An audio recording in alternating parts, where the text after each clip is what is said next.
much like at the start of basketball season, the talk of Boston City High School baseball is the realignment of the divisions. The newly formed Central Division has been controlled by both Boston International and East Boston High School in the early part of the season. And these two squads met on Thursday to battle it out for the top spot in the Boston Central. Let's head now to Fallon Field in Roslindale for this one. East Boston looking to bounce back after a tough loss on Wednesday to Malden. East Boston up 2-0 in the bottom of the second. 2 men on, however, for Boston International. Frank Rosario with that chopper to short. Rafael Perez comes home to score on the error for Boston International. They cut the East Elite in half.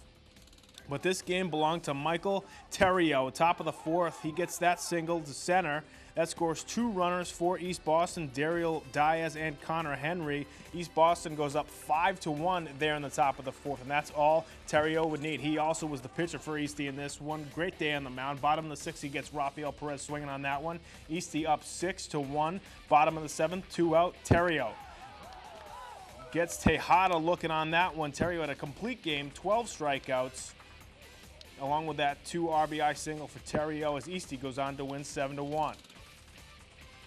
Rest of the baseball scores there on Thursday, the 25th. O'Brien taking down Southie 15-0, and Westy taking it to Dorchester 14-3. Also on Thursday, New Mission, the big win over Snowden 12-7. Let's take you to Friday scores there. New Mission taking down Fenway 13-0. Latin Academy taking down O'Brien 12-2. Meanwhile, Westy, it's like kissing your sister, tying up English 5 apiece. And then Charlestown with a big win over Madison Park, 16-4. Let's get you the softball scores from this past week as well.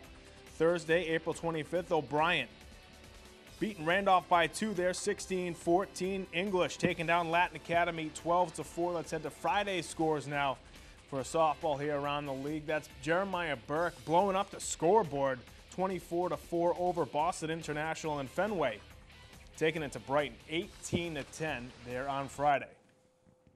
As you can see, as we wrap up the month of April, the baseball and softball standings are beginning to be more defined by the day, but still a big chunk of the season left to be played. So a lot of baseball and softball here in the next couple of weeks. That's going to do it for sports this week. Make sure you come right back here next week for more on Boston Neighborhood Sports.